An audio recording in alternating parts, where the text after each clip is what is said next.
wasallam. Tentu saja juga semua yang hadir di majelis ini, baik ibu-ibu, kakak-kakak, adik-adik, anak-anak, yang semoga semuanya dirahmati dan dicintai Allah, disayangi dan disyafaati Nabi besar Muhammad sallallahu alaihi wa alihi wasallam, insyaallah. Amin ya rabbal alamin. Wanita tangguh tak mudah rapuh. Ini saya noleh belakang buat ngingetin judul. Menjadi wanita tangguh yang tidak mudah rapuh. Ini tema dari panitia nih.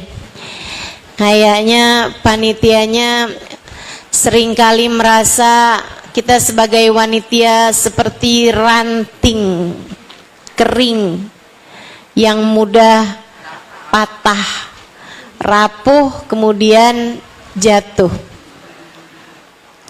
Enggak gitu ya. Kita semuanya adalah wanita-wanita tangguh, insya Allah. Di mana letak ketangguhan kita? Saudaraku sekalian saya muliakan, bagaimana menjadi wanita kuat yang tidak mudah terpatahkan? Bagaimana menjadi wanita tangguh yang tidak mudah rapuh? Saudaraku sekalian yang saya muliakan, saya kasih tahu padamu, sebenarnya semua dari kita adalah lemah. Enggak laki, enggak perempuan, semua dari kita adalah lemah. Saudaraku sekalian yang saya muliakan, innallaha ghaniyun wa antumul fuqara. Kata Allah dalam Al-Quran, Allah lah satu yang kaya, Allah lah satu yang kuat. Kalian semua miskin, kalian semuanya lemah. Wa khuliqal insanu dha'ifa. Sesungguhnya manusia tercipta, manusia semuanya diciptakan dalam keadaan lemah. Gak ada yang kuat, semuanya lemah. Kenapa gitu? Kenapa semua manusia diciptakan lemah? Biar mereka kenal sama yang kuat. Semua dari kita Allah cipta rapuh, sebab Allah kepengen kita menghamba kepada yang maha kuat. Dialah satu, Dzul Quwwatil Matin, pemilik kekuatan yang sesungguhnya. Allah sendiri aja satu yang punya kekuatan. Semua makhluk, semua manusia lemah. Yang punya kekuatan hanya satu, namanya Allah. Jadi kalau kita lemah, itu ya memang Allah menginginkan kita untuk sungguh-sungguh menyandarkan diri, sungguh-sungguh bergantung kepada yang maha kuat. Maka semua dari kita lemah kecuali yang dikuatkan Allah. Semua dari kita rapuh kecuali yang dikokohkan oleh Allah Subhanahu wa taala. Semua dari kita tidak berdaya kecuali yang dijadikan tangguh oleh Allah Subhanahu wa taala. Karenanya kalau kamu tanya sama saya, gimana caranya menjadi wanita-wanita tangguh yang tidak mudah rapuh? Satu-satunya cara adalah mendekat kepada Sang Maha Kuat. Satu-satunya cara adalah bergantung dengan Sang Maha Tangguh, Sang Maha Kuat, pemilik kekuatan yang sesungguhnya. Gimana cara mendekatnya? Gimana cara bergantungnya? Ini yang akan saya sampaikan kepadamu beberapa cara-caranya. Yang pertama, kamu bisa menjadi wanita yang dikuatkan Allah, yang ditangguhkan Allah jika kamu punya senjatanya, yaitu ilmu. Ilmu. Kamu mesti ngerti caranya. Ilmu membuatmu mengerti caranya. Cara ibadah kepada Allah, cara mendekat kepada Allah, cara itu ilmu, teman-teman. Kayak gini nih. Kayak kamu masuk ke dalam sebuah ruangan. Malam-malam hari kamu masuk dalam sebuah ruangan. Ruangannya tidak kamu kenali. Rumahnya kakek kamu di kampung misalnya. Kamu datang ke sana, buka pintunya, malam gelap. Kamu pun begitu masuk nabrak-nabrak. Ya ampun, betapa lemahnya saya. Begitu masuk lagi, berapa langkah jeder, nabrak kulkas. Ya sakit nih. Jalan lagi jeder, nabrak lagi pintu. Dapat berapa langkah lagi, kamu terantuk kakimu dengan meja. Kamu mundur, kena ke kursi. Kamu akan terus nabrak-nabrak, kamu jadi sakit. Kalau kamu tidak melakukan hal yang seharusnya pertama kali kamu lakukan ketika memasuki sebuah ruangan yang tidak kamu kenal. Apa itu? Nyalakan lampu. Nyalakan saja lampunya. Begitu kamu nyalain lampunya, terang. Kamu tahu di mana letak kulkas. Kamu tahu di mana letaknya pintu. Kamu tahu meja sama kursi ini adanya di mana. Jadi kamu nggak nabrak-nabrak. Cahaya hidupmu itu adalah ilmu. Biar hidupmu nggak kebanyakan salah. Biar hidupmu nggak kebanyakan nabrak-nabrak, Bu, Kak, Dek, Nak, pelajarilah ilmu agama dengan benar. Belajar. Jangan pernah berhenti belajar. Gimana Ustazah belajarnya? Saya kan udah tua. Ya kayak gini nih. Hadir di majelis-majelis ilmu. Hadir di kajian-kajian. Apalagi zaman sekarang nih, gampang bener orang pengen dapat apaan aja bisa. Saudaraku sekalian bisa buka di YouTube banyak, gitu kan ya? Live streaming ada, di Instagram, sekarang ada juga di TikTok. Zaman ke depan pasti akan menjadi semakin lebih canggih lagi, teman-teman. Masalahnya cuma mau apa nggak mau, itu aja. Belajar. Tapi kalau kamu mendengarkan kajian-kajian, kenali dulu orangnya. Siapa nih yang nyampein?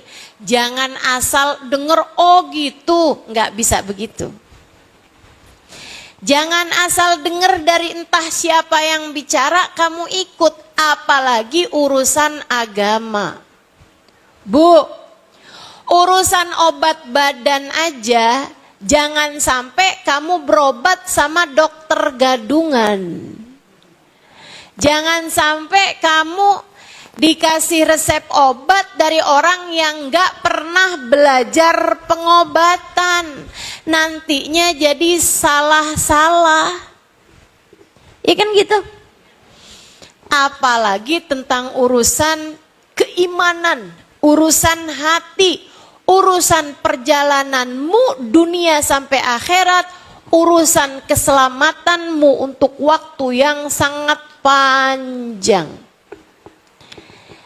Kenali gurunya, pelajari ilmunya.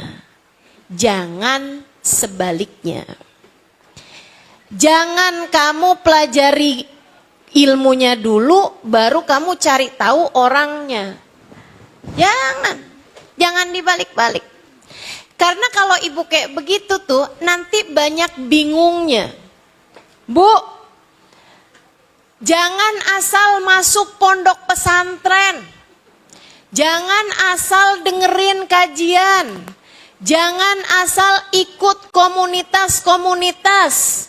Jangan asal dengarkan. Bahkan yang pakai pangkat-pangkat di depan ataupun di belakang gitu ya. Ada LC, SAG, belum tentu sarjana alam gaib. SAG. Sehingga sekalian yang saya muliakan, enggak asal gitu aja. Karena zaman sekarang nih, ibu kan baca juga tuh berita-berita. Ya kan ya? Ditanyain sama gurunya, di sini pondok pesantren ini madhabnya apa? Kami madhabnya Soekarno. Sejak kapan Soekarno punya madhab?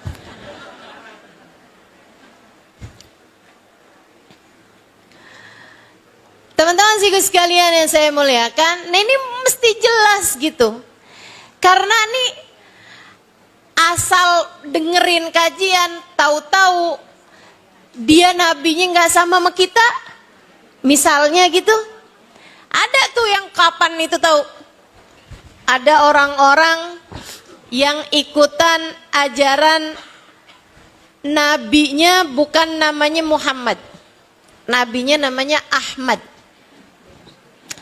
Mirza Ghulam Ahmad dari India. Itu kan ada nabi dari India aja buat saya udah iskal. Nabi dari India kira-kira ngajarinnya apa ya?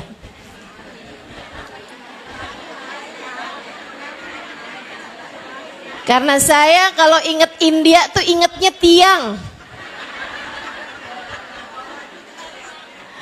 Sama hujan, sama lari-lari deh di pohon. Masya Allah. Jadi teman-teman sekalian saya muliakan, jangan asal gitu. Nantinya jadi bingung. Entar dengerin ustadz yang satu bilang kita nggak boleh pergi ziarah. Dengar lagi dari ustadz yang satu lagi, kita bagus untuk pergi berziarah. Nah kan bingung. Betul? Yang satu lagi bilang sama Nabi Muhammad nggak perlu pakai Sayyidina.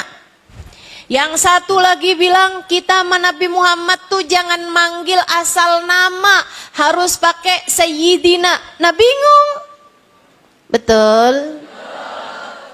Karenanya biar nggak bingung, kenali dulu orangnya, baru dengarkan ilmunya.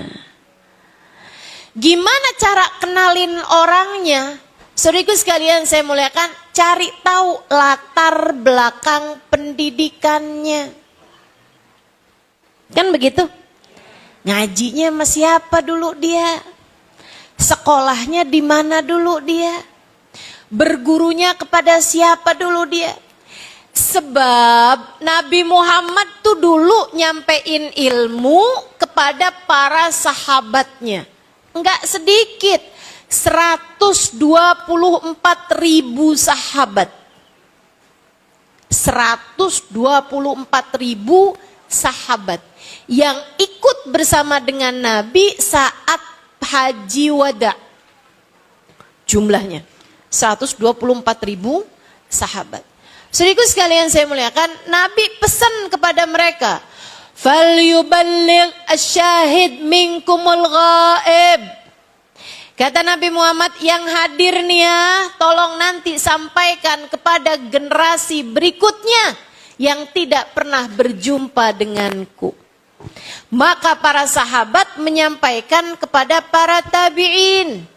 Para tabi'in menyampaikan kepada tabi'it tabi'in. Para tabi'it tabi'in menyampaikan kepada generasi berikutnya, generasi berikutnya, generasi berikutnya. Sampailah kepada kita di zaman sekarang ini, ada banyak para ulama-ulama kita yang memiliki nasab keilmuan bersambung sampai kepada baginda Nabi besar Muhammad. Bukan asal baca buku, bukan asal searching di Google.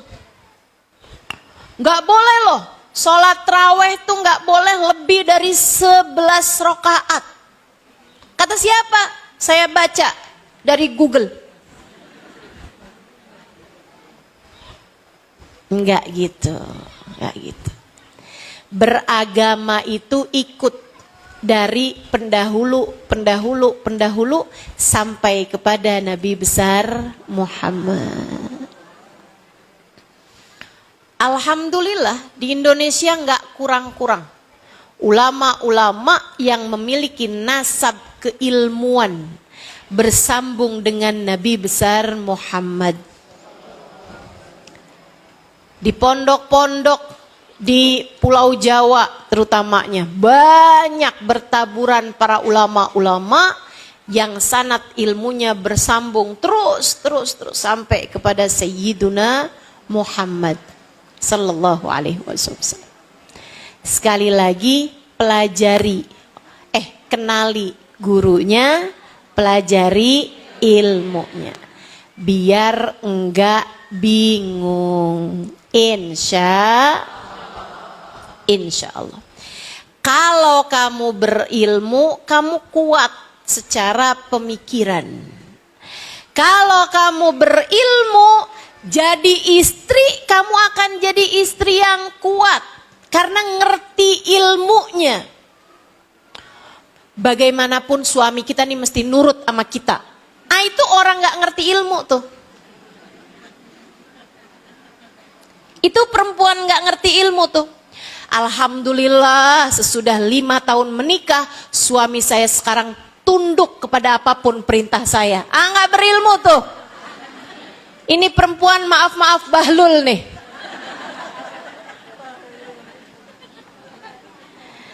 Suami saya nggak pernah pegang uang, semua uangnya saya yang pegang.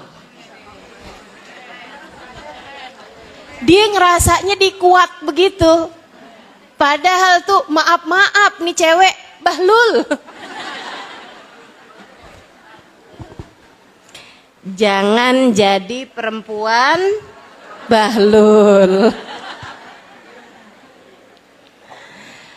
Saudaraku sekalian yang saya muliakan, ibu-ibu yang gak berilmu juga begitu. Akhirnya salah-salah, akhirnya jadinya jadi perempuan-perempuan yang lemah. Tetapi yang dia bayangkan adalah ridhonya Allah Subhanahu wa ta'ala. Dia selalu berbuat baik pada suaminya bukan karena berharap keridhaan suaminya, akan tetapi berharap keridhaan pemilik suaminya, pencipta suaminya, Tuhan suaminya, Allah Subhanahu.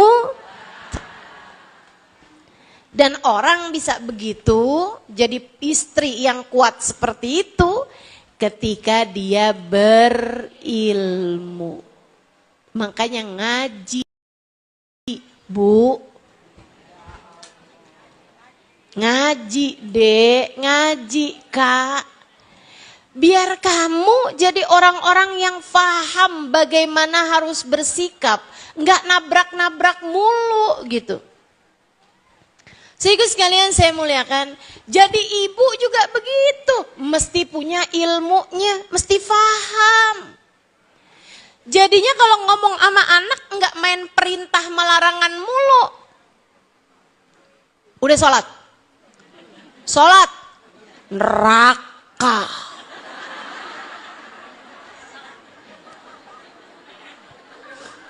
Ini model-model ilmu yang tidak berilmu. Bawa-bawanya neraka mulu.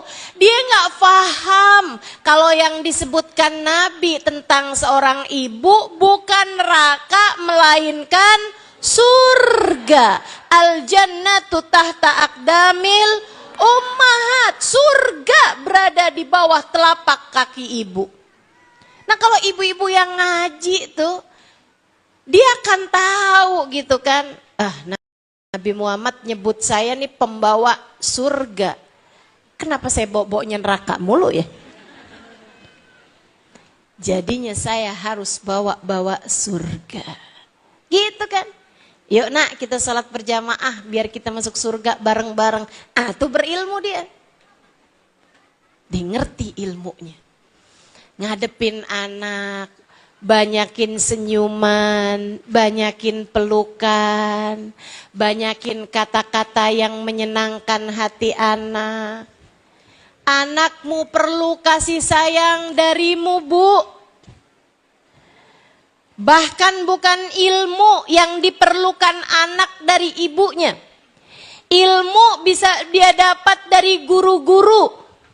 Akan tetapi yang anak perlukan darimu adalah kasih sayang. Maka kekuatanmu wahai seorang perempuan, siapapun dirimu. Kamu seorang ibukah, kamu seorang istrikah, kamu adik jomblokah? Gitu ya. Kamu nenek-nenekkah? Semuanya kekuatanmu nomor satu ada pada ilmu. Belajar biar ngerti. Belajar biar faham apa yang harus dilakukan. Belajar biar ngerti caranya bicara yang tepat kepada orang yang tepat di waktu yang tepat. Ngomong sama suami gimana? Ngomong sama anak mesti gimana, ngomong sama saudara mesti gimana, ngomong sama temen mesti gimana, paham kalau ngerti ilmunya. Pelajarin terus belajar. Ngerti caranya sholat, ngerti caranya tahajud, ngerti caranya puasa.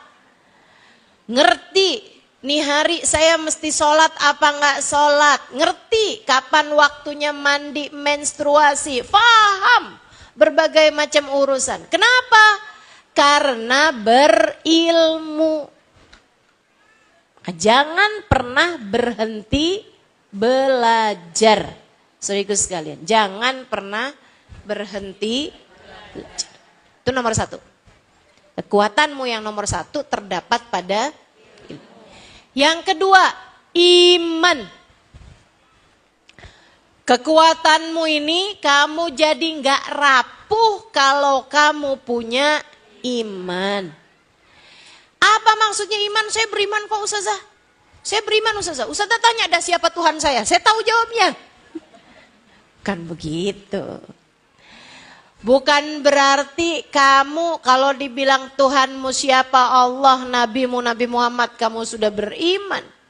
Gak gitu.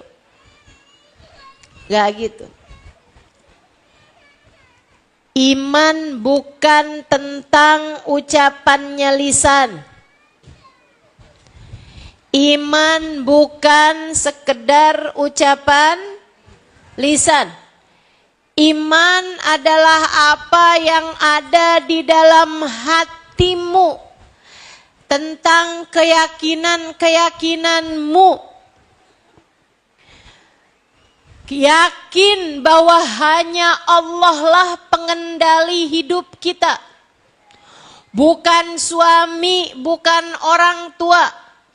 Yakin bahwasanya pengendali hidup kita hanya satu, namanya yang bikin sehat hanya satu, namanya yang bikin sakit hanya satu, namanya yang menghendaki kehidupan hanya satu, namanya yang menciptakan kematian, menentukan kematian hanya satu, namanya Allah Subhanahu wa ta'ala. Disitulah iman. Makanya kalau ada orang bilang, waduh suami saya mau pensiun, gimana ya cara saya makan? Ini gak beriman nih. Gak beriman. Suami saya mau pensiun tahun depan. Waduh gimana nih cara kami hidup? Ini gak beriman.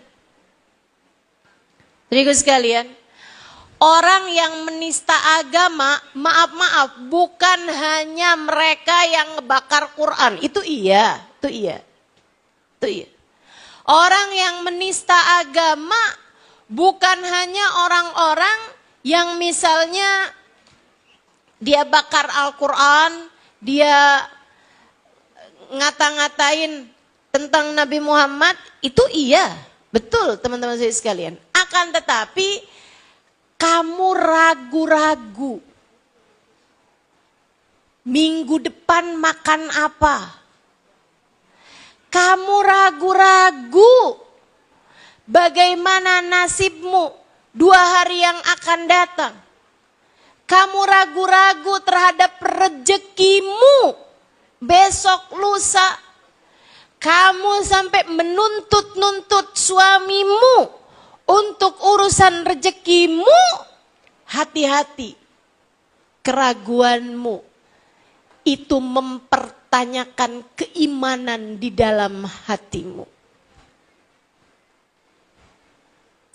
Saudaraku sekalian yang saya muliakan, jangan sampai kamu terhitung tidak beriman kepada Allah karena kamu ragu-ragu terhadap urusan rezeki terutamanya. Bu, jodoh, rezeki, mati, itu statusnya sama. Sama-sama di tangan Allah.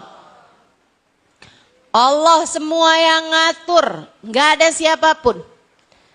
Makanya jangan suka nanya sama adik-adik jomblo kapan nikah. Dia nggak tahu. Nah sesuatunya di tangan Allah, mana dia tahu, Bu? Yang undangan udah disebar aja, kalau Allah tidak menghendaki bisa gagal. Langsung tuh adik-adik, betul.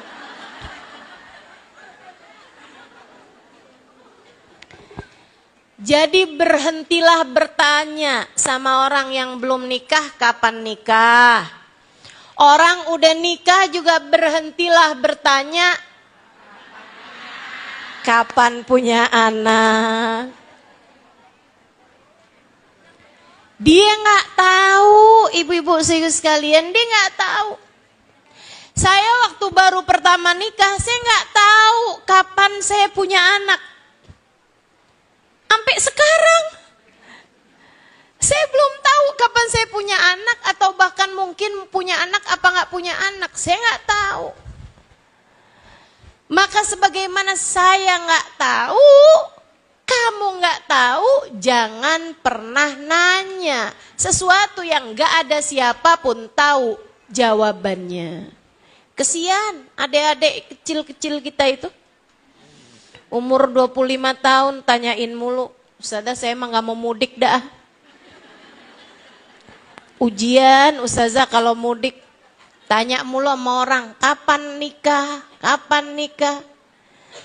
Saya kasih aja deh jawabannya, saya bilang gini aja. Kalau ada yang nanya, "Mak kamu kapan nikah?" Jawab balik, "Kamu kapan mati?" Itu sama statusnya. Kapan nikah, kapan punya anak, kapan mati. Sama-sama nggak ada yang tahu kecuali Iman seharusnya mengajarkan kepada kita. Iman seharusnya membuat kita faham bahwasanya penentu kehidupan hanya satu, yaitu Allah Subhanahu wa ta'ala. Jangan akhirnya jadi tuntutan di masyarakat kita gitu. Sampai ada adik-adik, ustazah, pokoknya ustazah doain nih sebelum Ramadan nih saya harus sudah nikah ustazah. Maksa banget gitu deh, Ramadannya udah deket. Iya pokoknya ustazah, pokoknya harus udah nikah sebelum Ramadan. Kenapa gitu? Biar saya bisa melaksanakan hadisnya Nabi Muhammad. Hadis yang mana? Berbukalah dengan yang manis.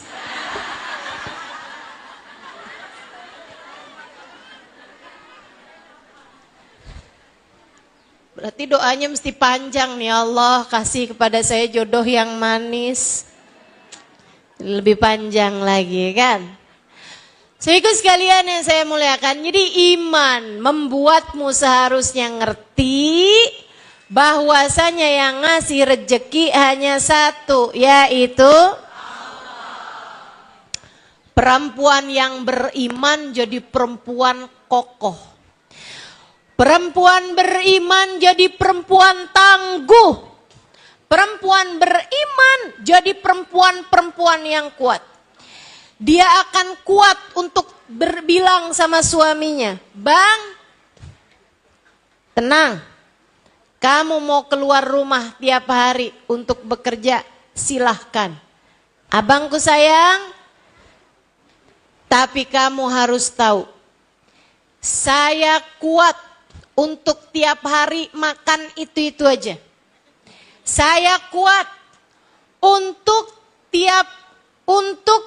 hari-hari pakai baju itu-itu aja. Saya kuat untuk bisa menjalani kehidupan dengan sederhana. Tapi saya nggak kuat kalau di akhirat nanti harus masuk dalam neraka. Maka abangku sayang, silahkan bekerja. Tapi jangan pernah bawa harta haram masuk dalam rumah kita." Itu perempuan kuat tuh. Perempuan kuat. Dia tidak akan mau ada uang haram masuk dalam kepemilikannya. Kenapa? Harta haram masuk dalam rumah. Artinya Allah Subhanahu wa ta'ala akan jadikan rumah tangga tersebut hancur karena keharaman yang mereka masukkan dalam rumah tersebut. Jadilah wanita yang kuat dengan iman. Saudaraku sekalian, berimanlah hanya kepada Allah. Kenapa bahasa ustazah gitu ya? Kita beriman semuanya hanya kepada Allah lah ustazah. Bu, Nabi Muhammad tuh bilang begini nih, untuk kita nih umat zaman akhir nih. Inna likulli ummatin ijl. Wa ijl ummati ad-dinar wa dirham. Tiap umat tuh punya sesembahan.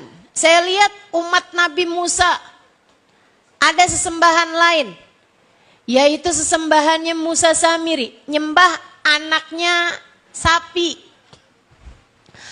Ada umatnya Nabi Ibrahim, mereka nyembah bulan dan matahari. Begitu kan? Likulli ummatin ijl. Setiap umat tuh kayak punya sesembahan lain gitu yang dia sembah. Wa ijl ummati, kata Nabi Muhammad nih. Ternyata saya perhatikan sesembahannya umat saya ternyata juga punya sesembahan lain selain Allah. Apa Rasul? Nyembah kuburan? Bukan. Apa Rasul? Nyembah pohon? Bukan. Wa ijl ummati, sesembahannya umat saya, ad-dinar wa dirham adalah uang. Umat saya nih kebanyakan nyembahnya uang. Selain Allah mereka menyembah uang. Karenanya ada banyak istri-istri tidak beriman yang berani bilang kepada suaminya, "Ada uang abang sayang." "Gak ada uang, silahkan tidur di luar." Jangan pulang bang kalau nggak bawa uang. Oh, dia pikir dia perempuan yang kuat dengan bahasa seperti itu. Kamu lemah sebab menunjukkan bahwa kamu bukan perempuan beriman. Berimanlah kepada Allah. Hingga faham pemberi rizki cuma Allah. Yang ngasih sakit cuma Allah. Yang bisa menyembuhkan adalah Allah. Ibu-ibu sekalian, orang-orang yang pakai pesugihan berarti dia tidak orang-orang yang biar hati suaminya nggak berpaling kemana-mana, sampai pakai guna-guna, pakai santet, benar ya? Santet apa santlet? Santet, iya. Pakai santet, pakai ini nih katanya. Ini ya, kalau minyak ini dipasang di alis nih, ntar suami ngikut kemana aja kamu pergi. Pakai pelet. Ya Allah, ya Allah. Itu menunjukkan bahwa dia tidak berilmu, dia juga tidak beriman. Orang paling lemah nih, kesian, paling lemah yang kayak begini, teman-teman. Makanya kalau sampai denger gitu kan, saya makanya memutuskan untuk nggak baca aja dah berita-berita yang begituan. Nggak baca, nggak dengerin aja dah TV-TV yang begituan tuh. Ada bapak sampai tega nguburin anaknya hidup-hidup, ngebunuh anaknya, katanya dari dukunnya. Ya Allah, ya Allah. Segala macem yang dikerjain orang. Bu ya, ngeri bener nih. Ada perempuan nagih hutang, dibunuh sama yang ditagih. Kabarnya itu di Bekasi. Saya nggak tahu tuh Bekasi yang mana. Sedih saya bacanya kabarnya, Allah. Di Jamrut tuh ya? Bukan. Sian saya ngebayanginnya, ya Allah. Ya Allah. Kuatkanlah keimanan umat ini, ya Allah. Biar enggak nyari rejeki dari jalan yang haram. Dan biar tenang hati mereka dengan rejeki yang telah Engkau berikan. Iman Bu, bikin kamu nih tenang sama rejeki yang Allah berikan. Bikin kamu enggak rebut-rebutan urusan rejeki, itu iman. Saudaraku sekalian, bikin saudara enggak berantem sama saudaranya urusan warisan. Itu adalah iman. Iman. Kalau kamu yakin yang ngasih rezeki Allah, enggak sampai segitunya rebut-rebutan urusan warisan. Halo? Dengar ucapan saya? Kalau kamu beriman, enggak sampai segitunya rebutan urusan warisan. Makanya kalau ada orang sampai rebut-rebutan urusan warisan, pertanyakanlah keimanan dalam hatimu. Kalau kamu yakin yang ngasih rezeki Allah, lepasin yang direbutin sama orang lain, lepasin. Bu, Kak, Dek, Nak, rejeki bisa kamu cari. Rejeki bisa Allah beri lewat jalan-jalan yang lain. Tapi saudaramu enggak bisa lagi kamu cari kalau kamu sudah kehilangan dia. Enggak apa-apa kita kehilangan uang. Itu berarti bukan rejeki kita. Betul? Jangan sampai kita kehilangan saudara.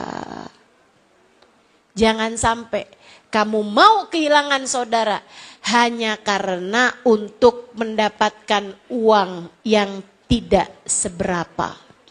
Banyak ustazah masalahnya uangnya, menurut saya nggak seberapa.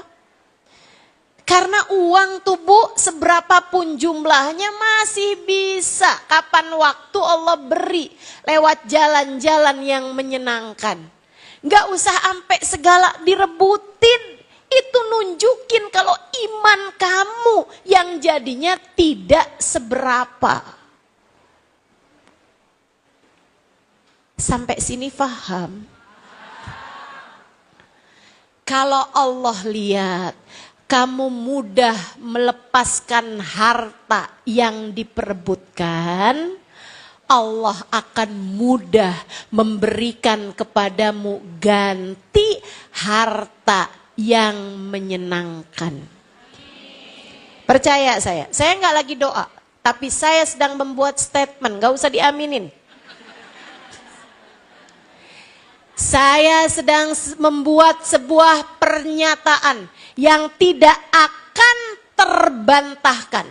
Kalau kamu melepaskan harta-hartamu yang orang lain perebutkan, lepasin dengan hati yang lega, Allah akan gantikan untukmu uang, harta dengan cara-cara yang mudah. Dengan cara-cara yang membuatmu juga menyenangkan untuk mendapatkannya. Udah gak usah khawatir teman-teman, gak usah khawatir. Usah khawatir. Tiap kali ada orang yang merebutkan harta, nih gitu aja udah. Ini punya saya, oh bukan ini punya saya, oh punya kamu silahkan gitu. Itu kalau ada orang tuh sampai rebut-rebutan nih, segala berkatan majelis rebutan, tuh. Iman. Jadi sekalian, di acara prasmanan rebutan rendang, iman. Rezeki mah nggak kemana. Kalau nggak sampai kepadamu, itu artinya bukan rezekimu. Tenang aja udah. Saya mah gitu Bu, urusan uang tuh. Tenang aja, ibu-ibu sekalian, usah aja tenang, uangnya banyak. Sekarang, dulu mah uang saya nggak banyak, ibu-ibu sekalian. Saya biasa aja nggak punya duit. Tahunan saya nggak punya uang, teman-teman saya sekalian. Saya tahunan, ada dalam masa nggak punya uang sama sekali. Nggak masalah, nggak apa-apa. Nih sampai sekarang segini gede. Nggak pernah saya nggak makan. Nggak pernah saya susah hidupnya hanya karena uang. Bertahun saya nggak pernah pegang uang, jangan berapa hari, bertahun nggak pegang uang tuh bertahun. Dan santai hidup saya, biasa-biasa aja. Antara punya uang nggak punya uang, nggak kelihatan jauh bedanya. Ibu liatin saya, ibu tahu nggak saya kapan punya uang, kapan nggak punya uang? Nggak tahu bukan? Yang kenal saya udah lama nih, yang dari 10 tahun, dari 20-an tahun. Itu pasti, itu sebenarnya di masa-masa itu banyak kali saya nggak punya uang, banyak kali juga saya punya uang. Orang masa tahu nih, Ustazah Halimah nih kelihatan mukanya nih nggak punya duit nih. Ada, biasa-biasa aja ibu-ibu saya sekalian. Ya kayak gini inilah penampilan saya dari dulu juga. Gak terlalu banyak bedanya. Gak usah khawatir. Segala kamu ngerasa, wah nanti ini gimana hidup saya nih kalau saya gak punya uang. Gimana nih hidup saya nih kalau suami saya nih berhenti kerja. Wah gimana nih saya nih kalau usaha saya gagal di sini nih. Saya makan apa nih? Nanti nih anak-anak saya nih gimana sekolahnya nih, anak saya gimana makannya nih, untuk nanti bulan depan kalau suami saya menceraikan saya, bla bla bla. Itu ya, itu perkataan-perkataan seperti itu, pemikiran-pemikiran seperti itu adalah fata morgana, adalah bisikan-bisikan setan yang disampaikan kepada pikiranmu, bisikan-bisikan setan yang disampaikan kepada hatimu. Berimanlah kepada Allah. Innallahu war-razzaq dzul quwwatil matin. Ini lampu kayak mendingan matiin aja dah.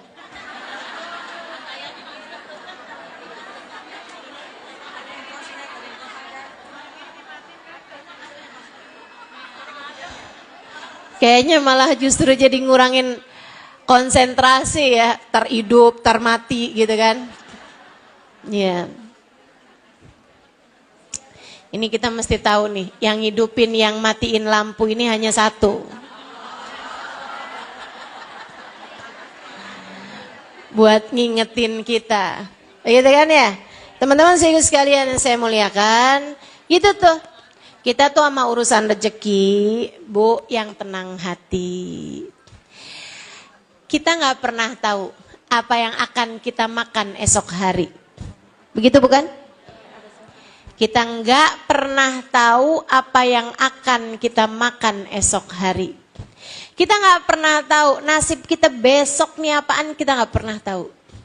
Ibu-ibu sekalian yang saya muliakan, dan Allah tuh Bu, kalau mau ngabisin harta orang, Allah mau banyakin, ngurangin harta orang, ya Allah Bu, sekejap mata. Ibu-ibu sekalian, pagi hari pada beberapa tahun silam, di kota Aceh, ibu-ibu sekalian, pagi hari itu mereka nggak ada yang tahu. Gak ada yang tahu apa yang terjadi. Pagi hari itu ada ibu-ibu yang marah sama anaknya karena anaknya lupa bawa PR. Kan gitu ya?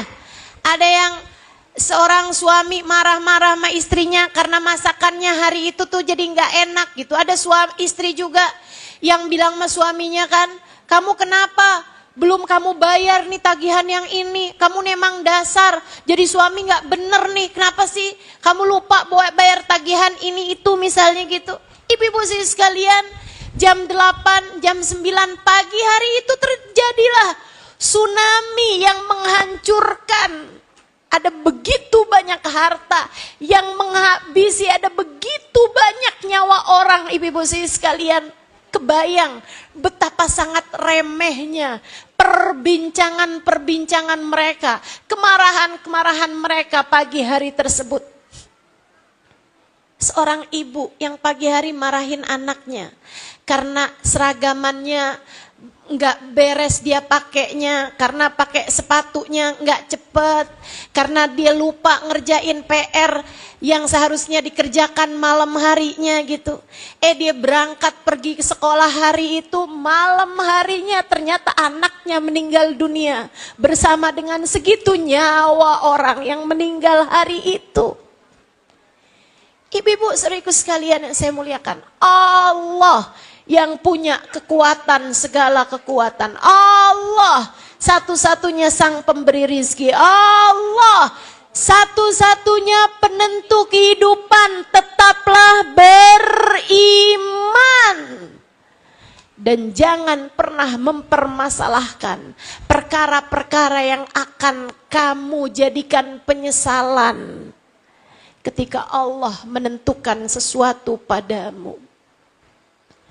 Bu, suamimu kamu marahin hanya karena dia nggak ngangkatin galon pagi hari tersebut.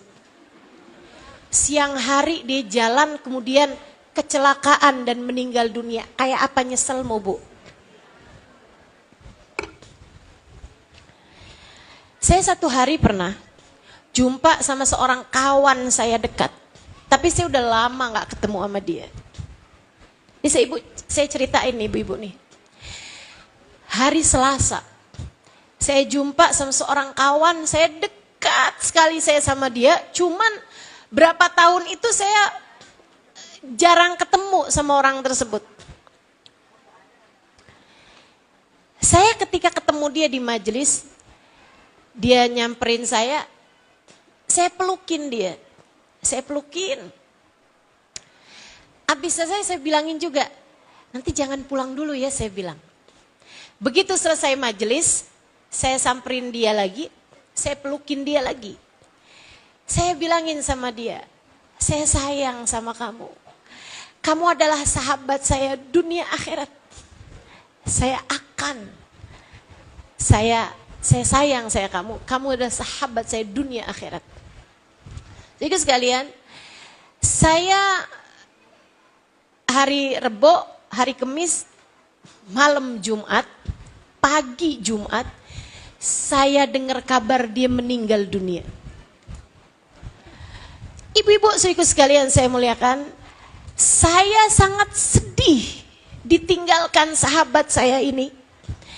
Hati saya rasanya kehilangan gitu. Saya kehilangan sahabat saya ini, Bu.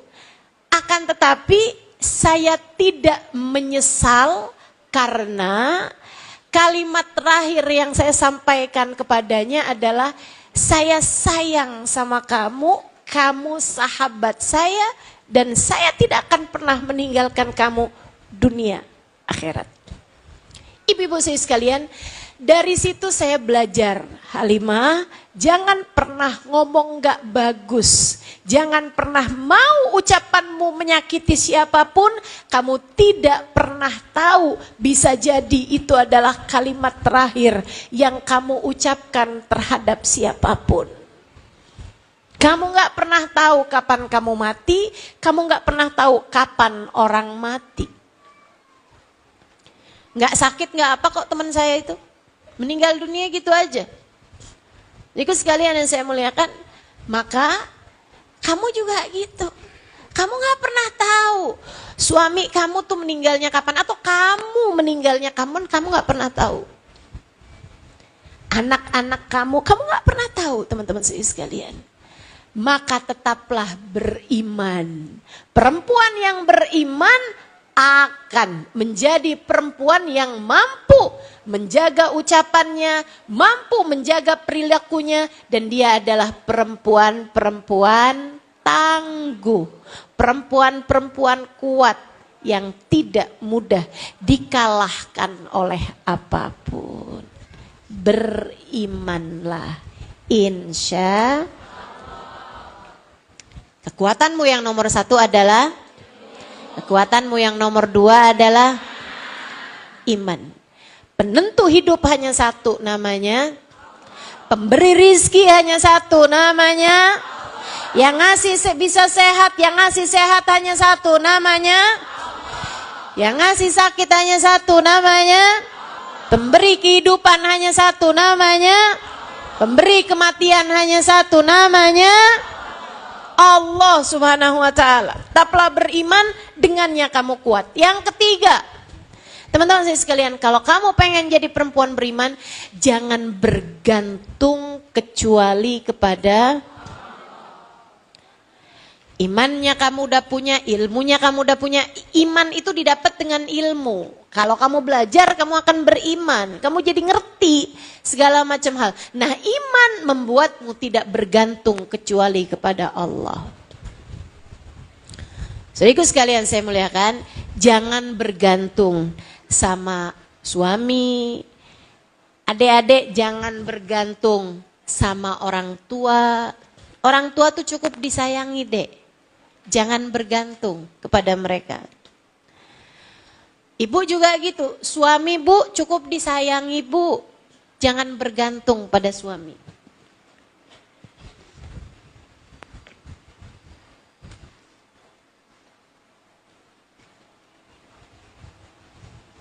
Para ibu yang pada punya anak, anakmu cukup disayangi. Jangan bergantung pada anak. Nih, ada banyak orang suka ngomong kayak gini nih.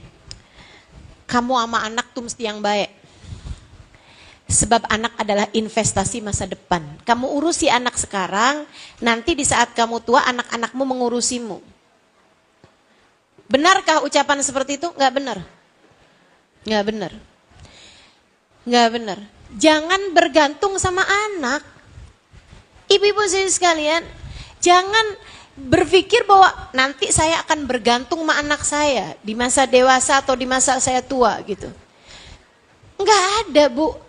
Dari kita lahir, kita ini udah Allah jadikan pengendali hidup kita, semuanya adalah Allah Subhanahu wa taala. Ngapain gantungan sama selain Allah? Ibu, adakah di antaramu mau gantungan sama kaleng kerupuk? Nih ya. Marilah kita bersandar. Sandaran itu Bu sama tembok. Sebab kamu tahu tembok kuat. Sama tiang, kamu tahu tiang kuat. Tapi adakah di antaramu yang mau saya sandaran sama kaleng kerupuk? Ya rubuh. Betul? Suami kamu tuh kaleng kerupuk. Walaupun jangan bilangin sama suaminya ya. Mulai sekarang saya nggak akan lagi bersandar kepadamu bang. Kenapa gitu? Kata Ustazah Halimah, kamu adalah kaleng kerupuk. Maksud saya, kamu sama dia sama-sama lemahnya. Sama-sama tidak berdayanya. Sama-sama. Siapa yang bilang kalau suami itu adalah pemberi rezeki? Enggak ada Bu, pemberi rezeki cuma satu, namanya Allah. Kamu sama suami sama-sama tukang makan rezeki. Tukang makan rezeki. Yang ngasih rezeki satu, Allah Subhanahu wa taala. Dek, orang tuamu sama kamu, sama-sama tukang makan rezeki. Pemberi rezeki hanya satu, namanya Allah. Jadi saat suamimu pergi, kamu gak usah khawatir. Yang pergi adalah tukang makan rezeki. Sang pemberi rezeki tetap ada, yaitu ibu-ibu yang suaminya meninggal. Sedih boleh, tapi takut gak punya rezeki, jangan. Para istri, maaf ya, kalau kamu adalah seorang istri yang ditendang, dipukul sama suami gitu misalnya gitu, ditonjokin jadi samsak tinju dah pokoknya gitu kan, ditampar, dikatain segala macem gitu. Ibu-ibu saudaraku sekalian yang saya muliakan, itu tuh dalam kondisi kalau keamananmu tidak terjamin, maksudnya kamu mengkhawatirkan urusan keselamatan dirimu, itu sudah dalam keadaan yang kamu boleh untuk bercerai. Kamu gak usah takut tuh, udah wah suami mengancam nih, apalagi dia mabuk gitu kan. Biasa mabok, kalau mabok mukulin kamu, kalau mabok bisa nendang kamu misalnya gitu. Buruan cari keselamatan, tinggalkan suamimu, bawa anakmu kalau kamu emang udah sempet punya anak. Teman-teman saudaraku sekalian, tinggal di tempat yang aman, suami kamu tinggalkan, gugat cerai kepada suami model seperti itu. Jangan sampai, Ustazah, kalau saya bercerai dari dia, saya makannya dari mana? Nih, kamu lupa. Bahkan dari sejak kamu berada dalam rahim ibumu, Allah sudah sampaikan kepadamu rezekimu. Jangan bergantung kepada suami. Berarti boleh ya Ustazah, saya digampar suami saya langsung tuntut cerai gitu. Baru sekali Ustazah, itu juga karena saya duluan yang gampar dia. Ya jangan.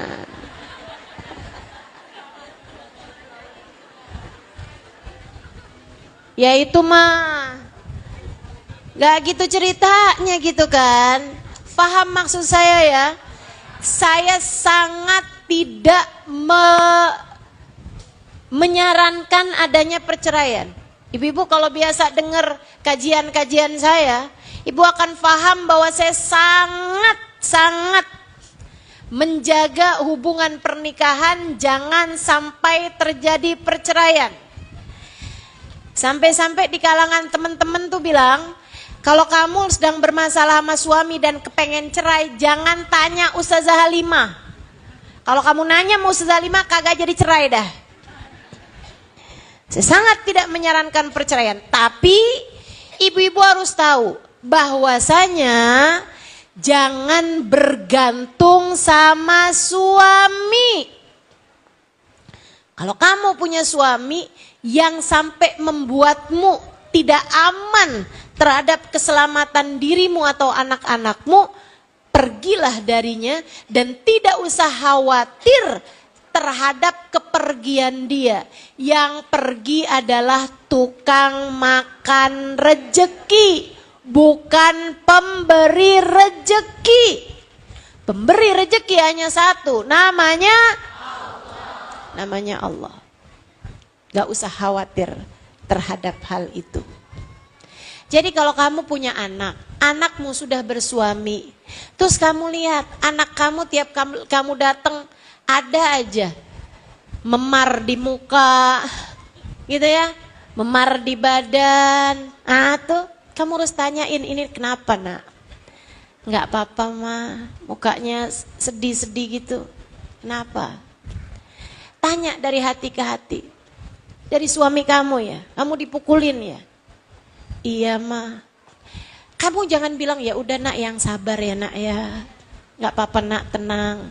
Buat istri-istri yang sabar itu ada jaminan surga dari Allah Ta'ala.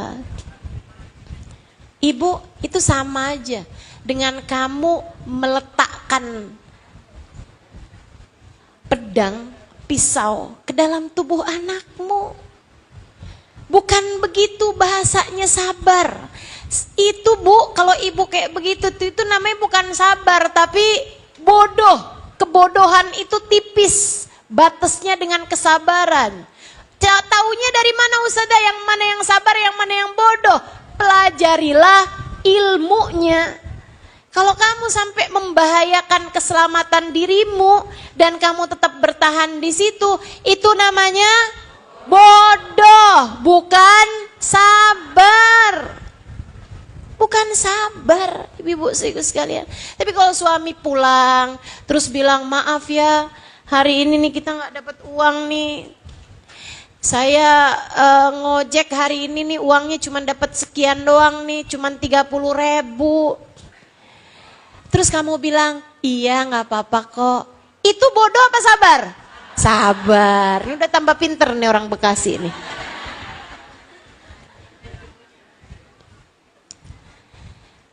Pertama tadi, kedua tadi, ketiga, tidak bersandar kecuali kepada, tidak bergantung kecuali kepada manusia. Cukup disayang, jangan dijadikan tempat bergantung.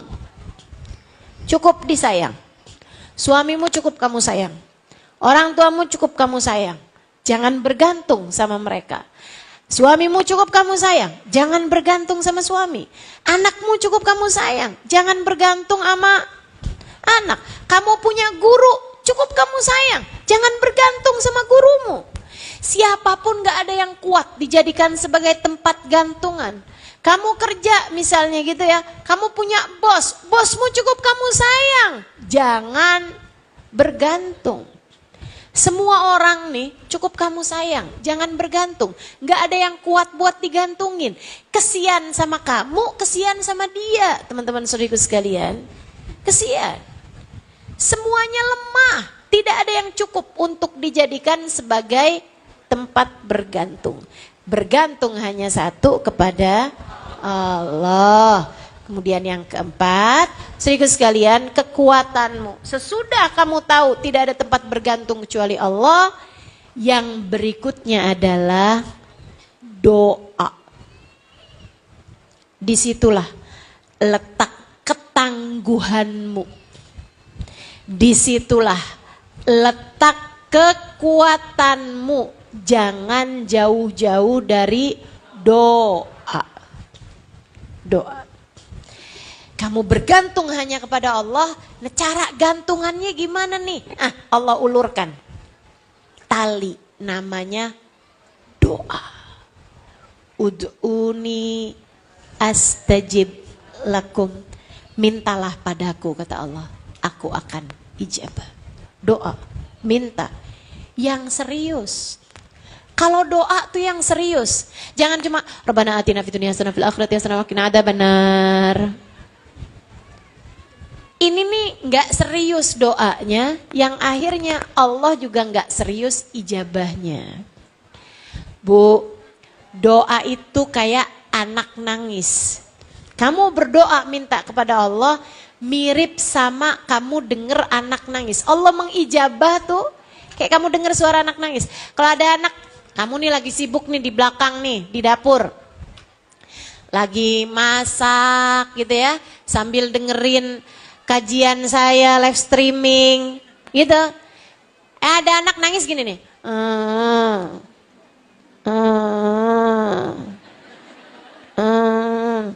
Duh, cerewet amat sini anak. Paling gitu kamu. Kamu punya anak, dia nangis tapi nangisnya kayak gitu.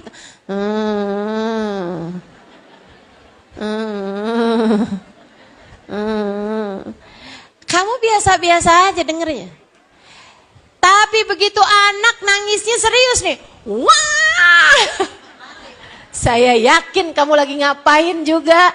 Kamu lari untuk mendekat kepada anak tersebut. Minta apa nih anak ini nih? Oh, kamu lapar nak. Oh, kamu haus nak. Oh, kamu jatuh nak. Segera. Allah kayak begitu. Kalau kamu doanya, Rabbana atina fid dunya hasanah wa fil akhirati hasanah wa qina adzabannar. Apaan sih? Cerewet amat nih. Berisik nih gitu. Tapi begitu dengan hati tulus, sesudah beberapa rakaat di waktu malam, kamu sholat, kamu beristighfar, kamu menyebut-nyebut namanya, kamu baca Asmaul Husna, kemudian kamu mengangkat tangan, kamu berdoa dengan linangan air mata. Ya Allah, ya Allah, ya Allah, kasihanilah hambamu ini ya Allah, sayangilah saya ya Allah. Ketika dengan linangan air mata kamu bilang ya Allah, ampuni dosa-dosaku ya Allah. Ya Allah, kasihani saya ya Allah. Kasih rezeki yang halal ya Allah. Suami gampangin urusannya ya Allah. Kasih rezeki yang gampang ya Allah. Anak-anak soleh-solehahkan mereka ya Allah. Dengan linangan air mata kamu berdoa. Kamu meminta, tolong jagain anak-anak saya ya Allah. Kesian mereka ya Allah. Jadiin mereka bisa jagain sholatnya ya Allah. Jangan biarkan mereka meninggalkan sholat ya Allah. Dengan linangan air mata kamu berdoa, meminta kepada Allah. Tuh kayak anak yang nangis tadi dengan serius teman-teman. Allah akan menghadapkan dirinya padamu. Kemudian akan bertanya, lebih kayak abdi, lebih wahai hambaku, kamu minta apa?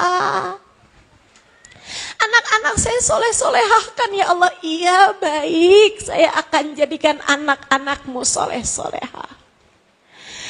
Rezeki suami yang halal ya Allah, rezeki saya yang halal ya Allah. Lebih hambaku, lebih aku akan beri padamu rezeki yang halal. Kalau datang ajal, matikan dalam husnul khotimah ya Allah. Lebih hambaku, lebih aku akan berikan padamu husnul khotimah. Doa yang serius. Kalau doa kayak anak nangis sama kamu tuh, kayak gitu tuh. Makanya kalau kamu lihat-liatin, kok saya kalau doa nggak diijabah ya, kok anak-anak saya kayak gini keadaannya. Coba ingetin seberapa serius kamu meminta hal itu kepada Allah Ta'ala. Seberapa serius kamu meminta hal itu kepada Allah. Saya sampaikan padamu teman-teman saudaraku sekalian, saya tidak pernah dikecewakan Allah dari doa-doa saya. Dan saya yakin siapapun dari kamu akan setuju, sepakat sama apa yang saya sampaikan. Coba kamu inget-ingetin. Yang kamu minta dengan serius sama Allah, yang kamu minta dengan banjir air matamu kepada Allah Subhanahu wa taala, yang kamu minta di waktu sepertiga malam terakhir kamu nangis kepada Allah Subhanahu wa taala, ada enggak yang enggak diijabah? Ada enggak yang enggak diijabah? Enggak ada. Enggak ada. Kalau kamu meminta dengan serius sama Allah, pasti diijabah. Pasti diijabah. Tapi Ustazah sampai sekarang belum punya anak, karena saya memang tidak pernah meminta sesuatu dengan sangat serius untuk hal-hal yang saya tidak tahu baik buruknya bagi kehidupan saya. Saya tidak pernah meminta dengan serius, dengan linangan air mata untuk sesuatu hal yang saya tidak tahu baik buruknya bagi saya untuk dunia saya. Saya nggak pernah minta urusan jodoh, mas jodoh saya mau Allah sampai nangis-nangis gitu, nggak pernah. Ya Allah cepet kawinin saya ya Allah, nggak pernah. Nggak pernah. Sebab saya tahu itu sesuatu hal yang saya nggak tahu baik buruknya bagi saya, bagi dunia saya. Makanya ketika kemudian menikah, ya alhamdulillah. Teman-teman sekalian saya muliakan, untuk hal-hal yang saya tidak tahu baik buruknya terhadap diri saya tidak akan meminta dengan seserius itu. Saya hanya akan meminta sesuatu hal yang sangat saya rasakan serius bagi diri saya. Ampunan, ilmu yang manfaat, keridhaan Allah, kasih sayang Rasulullah, kebersamaan dengan Nabi Muhammad di akhirat. Saya akan memintanya dengan serius.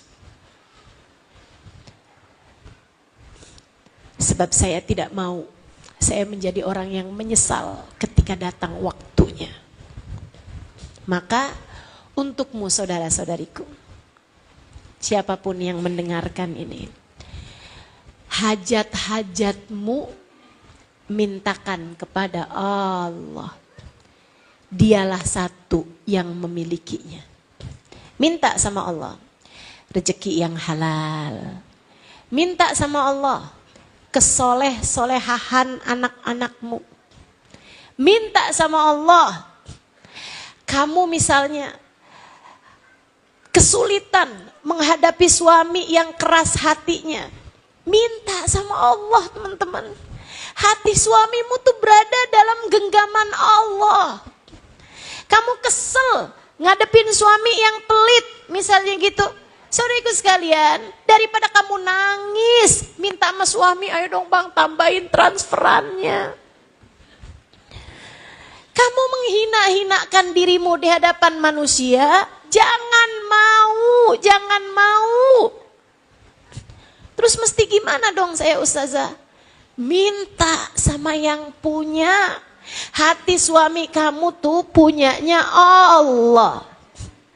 Atau sekalian, nih lebih enak lagi saya kasih tahu kamu. Kamu kesel sama suami kamu yang pelit. Lebih baik gini aja. Kamu minta rejeki sama Allah Subhanahu wa taala tanpa lewat suamimu. Enak. Nanti Allah akan bagi kepadamu rejeki tanpa lewat suamimu, tidak membuatmu merasa terhina dengan harus minta kepada suamimu itu.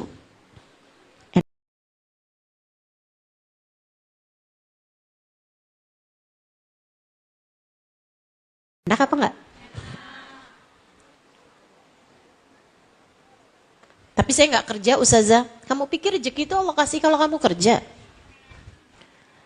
Allah tuh punya ribuan cara, bahkan jutaan cara buat ngasih rezeki kepada hambanya. Tiba-tiba ada yang ngasih, tiba-tiba kamu nunjukin rumah buat orang, tahu-tahu laku, tahu-tahu dia ngasih persenan. Ada segala macam cara tempat Allah memberi rezeki teman-teman saudara sekalian. Namun yang pasti itu dia tuh masalahnya tuh ya. Mintalah yang serius kepada yang punya. yaitu Allah Subhanahu. Adik-adik yang kepengen nikah daripada pacaran, mending doa, dek. Pacaran tidak mendekatkanmu kepada jodoh. Pacaran hanya mendekatkanmu kepada dosa. Kalau kamu kepengen jodohmu dekat, minta sama yang punya. Minta yang di tangannya lah, dalam genggamannya lah jodoh tersebut berada, yaitu Allah Subhanahu wa ta'ala. Enak kalau udah urusannya sama Allah tuh segala-gala enak. Nyaman, hatimu lega, kamu gak kebanyakan dosa sama orang, kamu tetap bisa berbuat baik sama orang, kan gitu ya. Nah tuh, yang keempatnya adalah doa. Yang terakhir, tambahan bagimu untuk menjadikan kamu adalah perempuan yang tangguh, yang dekat sama Nabi Muhammad, banyakin sholawat. Kuat kamu. Kuat. Dah tuh, 5 hal itu kamu punya, kamu menjadi perempuan-perempuan yang takkan terkalahkan oleh keadaan apapun. Kamu menjadi perempuan-perempuan tangguh, gak gampang rapuh, gak gampang jatuh. Kamu jadi perempuan-perempuan yang melangkah di atas muka bumi dengan ringan. Tak akan mampu tergoyahkan. Ibu-ibu saudaraku sekalian yang saya muliakan, 5 hal itu tuh kamu punyain. 1, ilmu. 2, iman. 3, tidak bergantung kecuali kepada Allah Subhanahu wa ta'ala. Gantungannya, sandarannya cuma sama Allah. Tawakal gitu ya. Tawakal lah bahasa gampangnya. Kemudian yang keempat, kamu punya doa. Dan yang kelimanya, kamu punya banyak sholawat kepada Nabi Muhammad. Diiringi dengan rasa cinta kepada Nabi. Kamu punya rasa besar kepada Nabi Muhammad alaihissalam. Cintamu besar kepada Nabi Muhammad. Lisanmu gemar bersolawat kepada Nabi Muhammad. Lihat bagaimana Allah Subhanahu wa ta'ala akan menjadikanmu menjadi perempuan-perempuan yang kuat. Rabbana zalamna anfusana wa illam taghfir lana wa tarhamna lanakunanna minal khasirin.